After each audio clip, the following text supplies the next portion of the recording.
None of us, I imagine, slept very heavily or continuously that morning, for both the excitement of Lake's discovery and the mounting fury of the wind were against such a thing. So savage was the blast, even where we were, that we could not help wondering how much worse it was at Lake's camp, directly under the vast unknown peaks that bred and delivered it.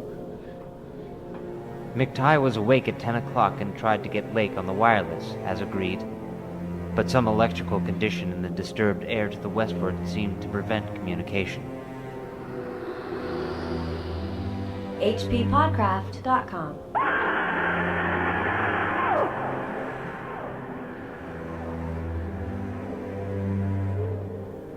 That was the first paragraph of Chapter 3 from H.P. Lovecraft's At the Mountains of Madness. And you are listening to the H.P. Lovecraft Literary Podcast. Here at HPPodcraft.com, I'm Chad Fifer. And I'm Chris Lackey, and we are joined by a third person this week, Chad. Who is that? I.N.J. Culbard. I.N.J. Culbard. What, it's Ian? Ian, what? I've been saying Ian forever. Why have you never corrected me? No, it's initials, I.N.J. Culbard. Oh. As written. But your name is Ian. Yeah, my name is just Ian. Oh, God. Well, now Ian and I have had this discussion before, actually, because I was saying why do you use I.N.J. instead of Ian, and it's because you just don't like your first name, which I'm the same way, right? Because Chad is always the mean frat guy in the movie, or the dopey jock. But I don't understand why you don't like Ian, because I think Ian Curtis, Ian Fleming, that's a cool name. Yeah. I don't get those connotations when I think of the name. I don't know, it's just one of those things. I don't change it either, because I know that then it's my responsibility, so I just stick with it, and, but in print, I just have I.N.J. Culbard and live with that, that's fine. Incidentally, if you add the name Ian to any word, you get an Armenian last name. Yeah, that's fine. Ian Footrub? No, you add it to the end, like... Footrub Ian? Footrubbian would be an Armenian name. Footrubbian, oh, I see, okay. I have an actual mechanic who's named Rafi Batmanian. That's his name. Okay. For those of you who are wondering who I.N.J. Culbard is, he is the illustrator and adapter of the graphic novel version of At the Mountains of Madness. You're also working on the case of Charles Dexter Ward right now, isn't that right? That's right. I was just imagining it's got to be great when you get the cover and it says Culbard Lovecraft. Or Lovecraft Culbard. Right. Oh, he goes first. Yeah. But it's, that is cool. I remember the first time when that went up, and that was really exciting, because we were looking at the posters for it and the book cover. We always do the book jacket design first, and then that was kind of nice putting that up. And now Mr. Culbard is working on the forthcoming graphic novel that Chris and I wrote called Deadbeats. Yeah. And compared to those names, it's going to look pretty dumb when it's Culbard, Fifer, Lackey. Why is this guy slumming it with a flute player and a medieval servant?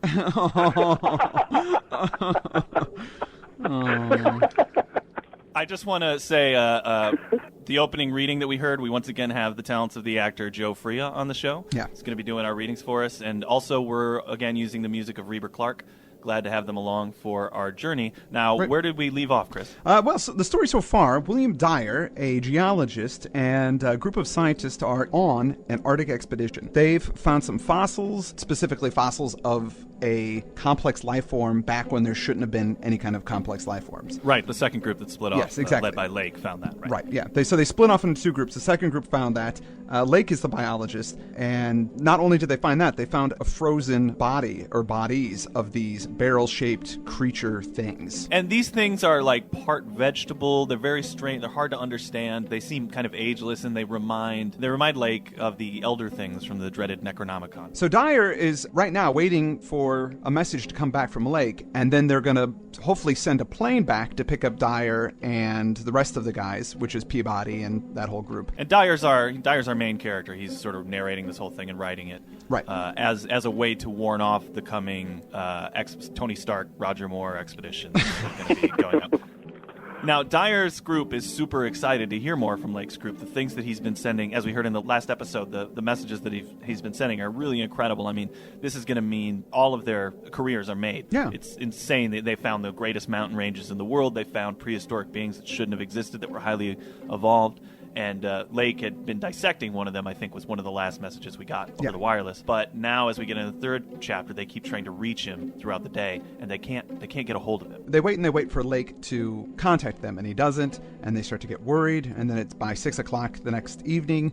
they call the home base, which is back where the boats are, and they say, we've got a problem. They have one plane that they held back for an emergency, and they're like, this is the emergency. We need to go find out what's going on because we can't get a hold of these guys at all. And it's especially troubling because Lake has the other 4 planes, and all of them have great wireless communicators, so there's no reason that they shouldn't be able to hear from them. So they decide at 7:30 in the morning the next day, they're going to take off, and 7:15 a.m. the next day, January 25th, and they're going to fly to this new excavation site. They're going to fly to the camp that Lake had set up to find out what's going on, and so they take off with 10 men, 7 dogs, all the supplies they might need. Actually, during this passage, too, we learned that as they take this flight, Dyer's saying, this is the part of the expedition that changed my life forever. And we learned that he's 54 years old at the time of the expedition. Right. And that was when he lost all sense of peace and balance, which made me wonder, and I know it's not happening now, but who was Tom Cruise supposed to play in that? William Dyer. He's going to be playing William Dyer. That's what I've read. Well, Tom Cruise is pretty old. I mean, he's not that far off of 50. Sure, I just thought maybe they'd tousle his hair and have him as Danforth. That's what he would insist on. Over the 4.5-hour flight it takes them to get to Lake's camp, they start to see the things that Lake had been reporting. The sailor Larson was the first to spy the jagged line of witch-like cones and pinnacles ahead, and his shout sent everyone to the windows of the great cabin plain. Despite our speed, they were very slow in gaining prominence. Hence we knew that they must be infinitely far off, and visible only because of their abnormal height. Little by little, however, they rose grimly into the western sky, allowing us to distinguish various bare, bleak, blackish summits, and to catch the curious sense of fantasy which they inspired as seen in the reddish Antarctic light against the provocative background of iridescent ice dust clouds. In the whole spectacle there was a persistent, pervasive hint of stupendous secrecy and potential revelation, as if these stark nightmare spires marked the pylons of a frightful gateway into forbidden spheres of dream and complex gulfs of remote time, space, and ultra-dimensionality. I could not help feeling that they were evil things, mountains of madness whose farther slopes looked out over some accursed ultimate abyss. That seething, half-luminous cloud background held ineffable suggestions of a vague, ethereal beyondness, far more than terrestrially spatial, and gave appalling reminders of the utter remoteness, separateness, desolation, and eon-long death of this untrodden and unfathomed austral world.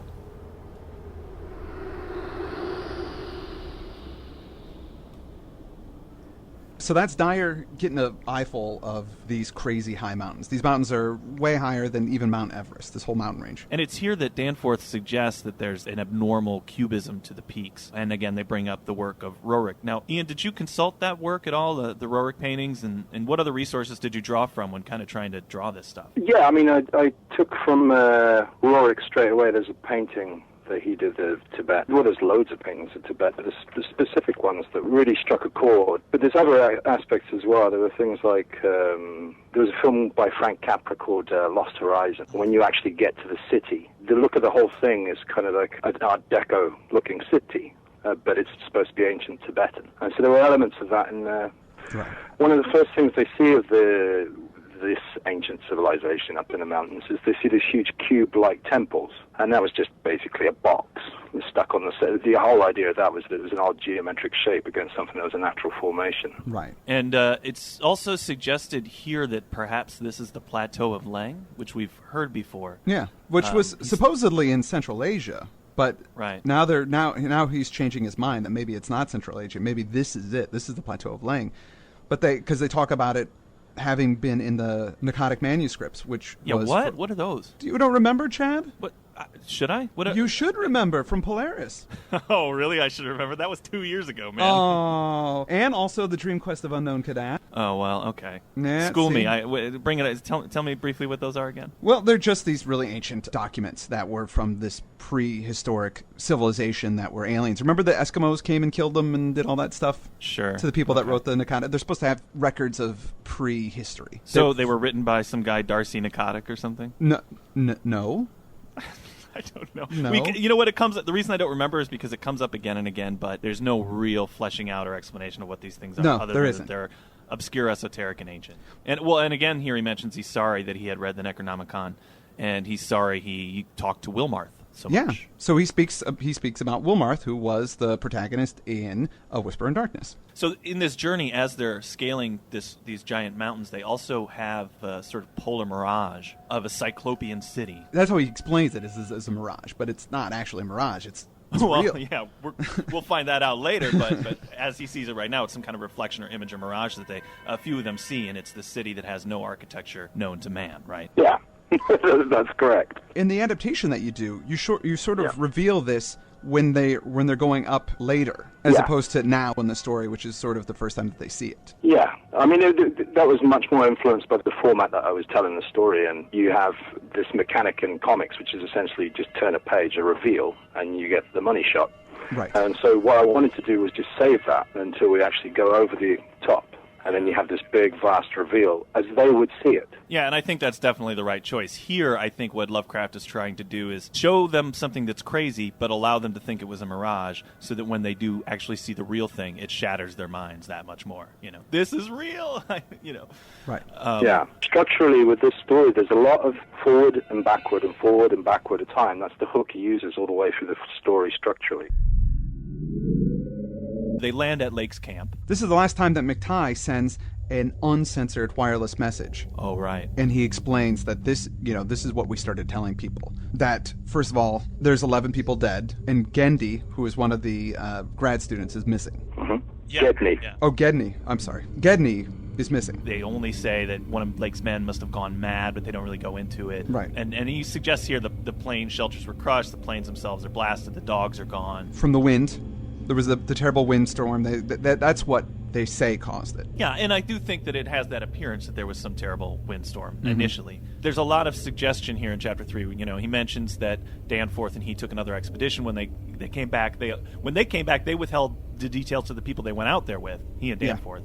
And they decide, as soon as Danforth and he come back, they decide best course of action is to head back home as soon as possible and discourage anybody else from coming out here. Mm-hmm. And he concludes this sort of preview chapter by saying, "So I must break through all reticences at last, even about that ultimate nameless thing beyond the mountains of madness." And then we get into Chapter 4, where there are some details about the discovery at the camp. Honestly, this chapter, it didn't need to be a whole chapter. It's just kind of giving you a light version of what happened, and then he tells you what happened. It seemed to me to be a little windy. This is the part where the story slows up a bit. I think everything's been going at a really good clip and really good pace up until then. He starts going into this pattern, as Ian was saying, where he'll introduce something and kind of give a sketch of it, and then go back and then repeat it again with a little more detail, and he goes back and forth like this for a while. But also, we have to remember that the story originally was in chapter form. Well, it was broken down in, I think, 3 parts. Basically, when you get to that next chapter, say you were reading it in separate form like that, right, he would have moments of exposition written into the story that kind of catch you up on where you are. And a lot of that forward-backward stuff that he does in this is a way of covering those tracks in a way that is not it tells you the same thing again, but it tells you slightly differently with a little bit more information. And so I think he does that, although he's guilty of doing that, he does that reasonably admirably. I agree. Hopefully, I'm not coming across as saying I would have done a better job, because I wouldn't have. The story is fantastic. That's not my point at all. The Chapter 3 actually ends the first part. When it was published originally in Astounding Tales, Chapters 1 through 3 were the first segment, and then 4 is where the second segment actually begins. Oh, well, that makes a heck of a lot more sense to me then. Yeah, there you go. But also, it's funny, because didn't you mention in the first one his spelling was corrected? Yeah. It's funny because when we do books over here in England, they're basically, whatever you're writing, the editor will go through it and correct it to English spelling. And I normally write with Americanized spelling, because I grew up reading comic books, so all my spelling tends to be Americanized. Yoo-hoo! And things like color makes way more sense. I have no idea why there's a U in it in English. I've never quite understood that. And we dropped the U from emperor, so I don't get why we've still got it in color. But there's little things like that, and it tends to be the more phonetic something is, I'll go for that. I'll go towards them. So my spelling in the book was corrected into English, whereas his was being corrected into American. Oh, really? The other way around. Freaking editors. That's really funny. Okay, well, chapter 4 then, we're getting into this new part. Boy, I didn't realize this was broken up. That really kills some of the things that I was critical about. Well, anyway, so we get into chapter 4. Zap, there you go, it's gone. Yeah, and this is the horror at the camp, basically. Yeah, this is where he lays it down for you what really happened, what they really found.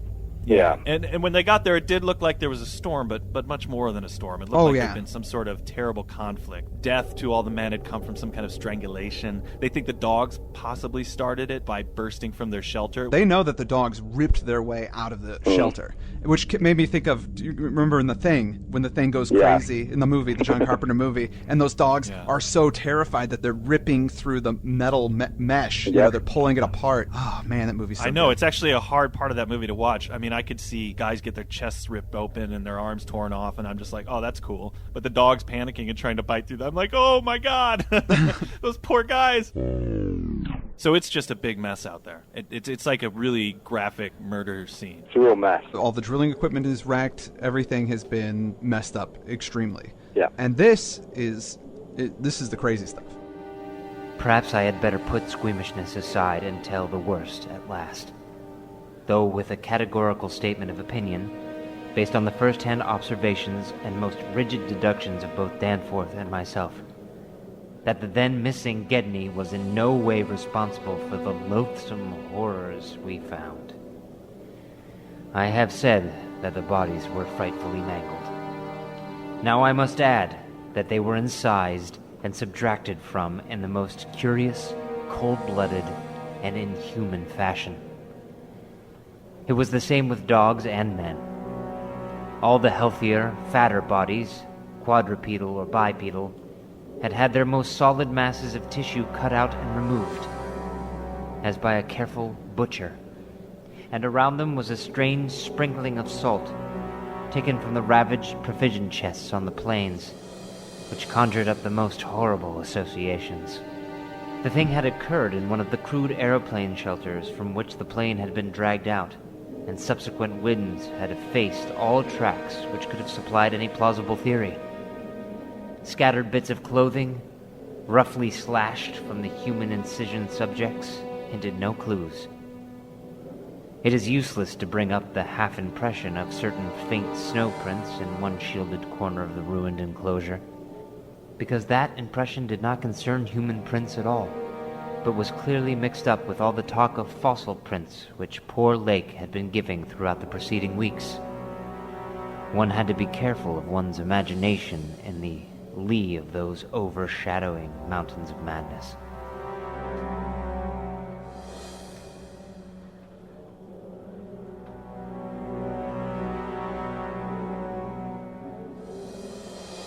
So they were, it would seems to be vivisected humans and dogs. This is the beginning of the most disturbing Law and Order episode ever.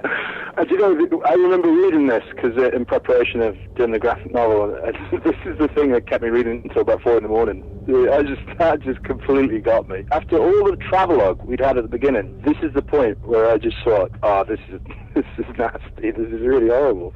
It's one of my favorite devices in horror when you arrive somewhere and you say something horrible happened here and I'm not sure what it is. Yeah. I also quite like the way that he basically has Gedney set up as a possible culprit in the whole thing. I mean, he could have gone mad. He might have run off with the sledge and, you know, he might have gone crazy and killed everybody, but it's not physically possible for one man to have done half the things that were done in that camp. But I like the suggestion that they put in there because it's the thing that a rational mind would leap to, you know, in that circumstance. They wouldn't think it was they wouldn't think it was anything other than somebody gone crazy. Because initially they blame the dogs, and then they're entertaining the notion it might be Gedney. And it's such a craze. Why would he have done? Lake's anatomical instruments are missing, but there's evidence that they were carefully cleansed for some reason. And there's also the salt around the bodies. What's with the salt? That's what I want to know. I don't understand what that is about. So you're kind of thinking cannibalism, or No, but he was sitting there with a knife and fork and a napkin tucked in. And well, yeah, I didn't know if either of you guys had read. Maybe they use that salt in old medical practices of some kind? Yeah, or? sure. I mean, it's a way to preserve and drain the fluids from bodies. So, in mummification rituals, the first thing you do is take the body and pack it in salt for 40 days. And that would slowly pull all of the fluids out so that it would preserve tissue and preserve skin and that sort of thing. Although the cannibalism thing, that's a great... It's a great idea. One of the things that was in Chapter 3 that we sort of skimmed over that they bring up again here is that there are missing bodies. The bodies of the things that they found are not here except for the 6 that were badly damaged. And they've been buried with snow tombstones basically put above them that are shaped as the 5-pointed stars, which are similar to these 5-pointed star things made out of that green limestone that they found. Yeah, the soapstone. Yeah, they found pieces of that here in the wreckage. Still, there's still some soapstone around. But yeah, if he'd gone crazy, he went crazy in a pretty specific, strange way. Why did he bury those specimens? Exactly. And they also this is one of the lines that I thought was really funny, too. They found a jarringly comical heap of tin cans pried open in the most unlikely ways and at the most unlikely places. What? Yeah, I imagined them ripped in half. Yeah, but I would say it's comical. Like, what in the world would be? How could you open up a can in a comical fashion? I'd imagine it says that's a hilarious way to open a tin of beans. Exactly. I mean, I just imagine the guys pick it up and they go, "Oh, somebody didn't know how to do this. Look, they took a big bite out of the side," and then they start laughing, and then they just start crying. Yeah, I like that line a lot, too. But you also have earlier on when Lake is in that cave and he finds all the debris on the base of the cave, on the cave floor, and he picks up a bone and he has a very perfect hole going through it, as though it was speared by something. I almost imagine this alludes to that again, that they have some means. I don't know, maybe they got a Swiss Army knife built into all those tentacles, but they essentially can open stuff. I'm sure they do, actually. They're the most highly evolved things. Another thing I love about the scene is they find a jumble of roughly handled illustrated books scattered nearby. So whatever had happened, they had gone through the books, especially the illustrated books. I'm assuming these are anatomy books or things that tell them about technology, right? Right. Well, I mean, it is. I don't know if they would have so many anatomy books because it's a geological expedition. Yeah. So maybe they're just like historical reference and those types of things for geology books and paleontology and archaeology kind of stuff. I remember when I was reading this chapter, when you're reading it, you're under no illusion as to what actually did this. Right. And I tried to think, okay, when this was originally published, would they have been thinking that, or do we have the hindsight of so many years of horror movies that we know exactly what's happened here? Yeah, I don't know. Because I don't remember reading this and not knowing that it is those creatures. I mean, that's sort of one of the things with Lovecraft. I've grew up with these stories, or I've known them for so long. I don't remember when I first read this. I'm sure I heard about the Elder Things before I even read this story, so I knew what those things were, and my mind instantly jumped to that. But I think trying to objectively look at it, Lovecraft does a good enough of a job of throwing out options. Like, it's probably Gendy. Gendy went crazy, but why would he go crazy in this way? And he's tipping his hand just a tad, and you think, maybe it's this, maybe it is that. And I think it's really well done. I do too, and I think that actually, it's a good question if people would have immediately said, well, it's the Elder Things. I think they would have. I think the reason that this is particularly effective is if they were just monsters and they killed everybody, that's fine. But it's that they investigated things. Right. Almost like men investigating a civilization they didn't know about. They have done some kind of preservation. They've taken things like the gasoline stove. They were using matches. There's matches all over the place. Like they were figuring those out. There's this aspect of what are their goals? It wasn't just to murder the people who had captured them. It was maybe it was self-defense. Or the nature of what happened and what the goals of the other are is hard to figure out. And that, to me, is the horrifying part. Yeah, absolutely. I could see that. But also between the characters, there's a real sense of them looking at the situation and not wanting to say what it is that has clearly happened here. But let's just, they jump into other rational explanations. But I think what's interesting is the fact that it's like that bit we're not going to talk about. We're not going to address that right now because that's crazy talk. Mm-hmm. And there's a lot of, between our two main characters, Dyer and Danforth, that's a constant kind of device between the two of them, where Danforth will suggest something, and then Dyer will say, let's not talk about that. That's not what it is. So right. Danforth is constantly sort of telling him, well, this is what's really going on, and Dyer's saying, no, it's not. And one of the things when I was reading it about Danforth is that he was a prodigious reader. He'd read loads of stuff, and he used to read the pulps and the adventure magazines and things like that. So I had this picture of him saying, well, of course it's this.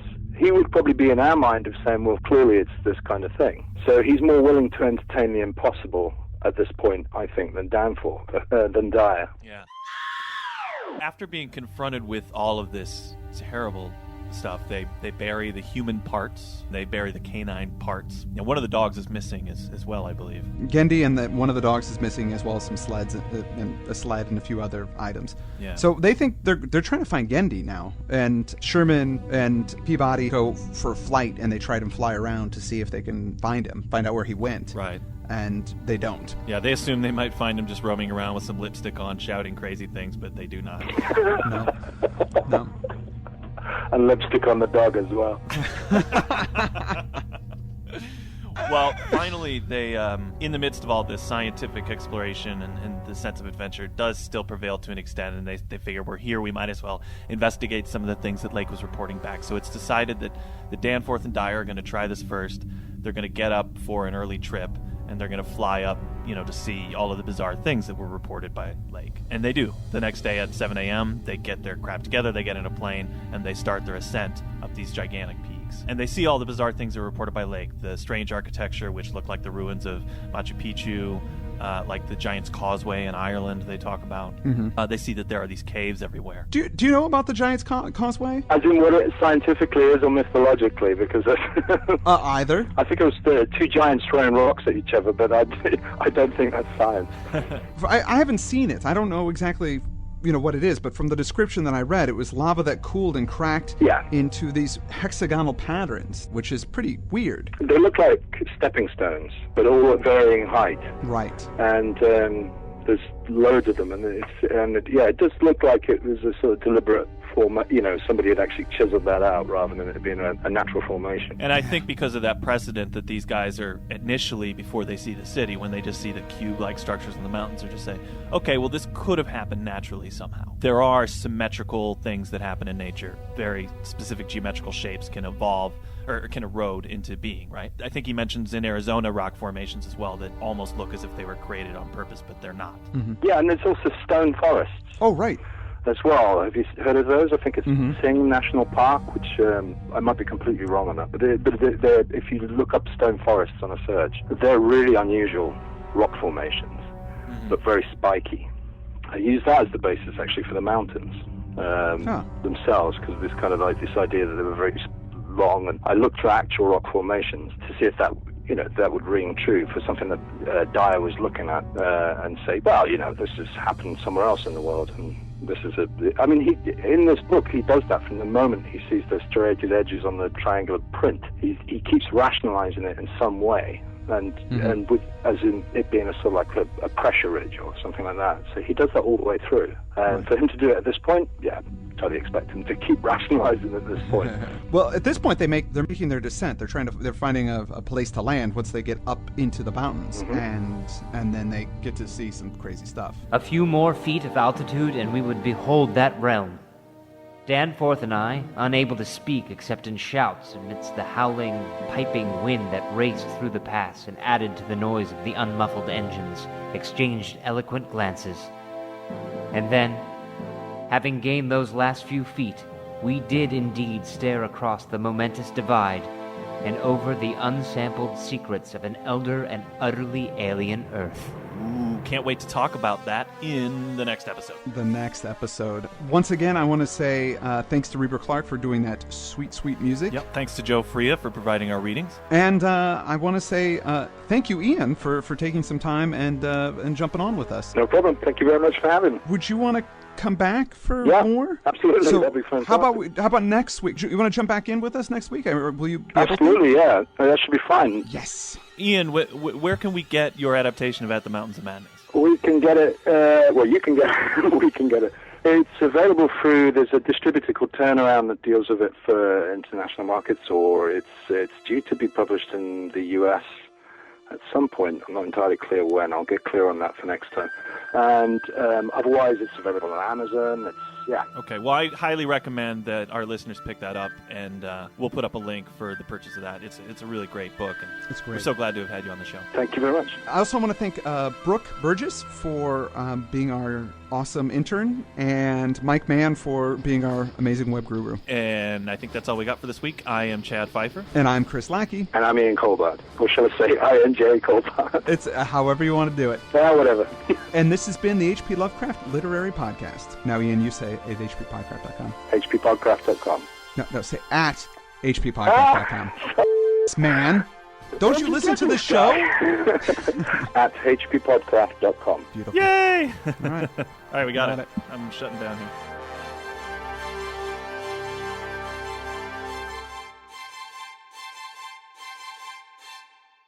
HPPodcraft.com.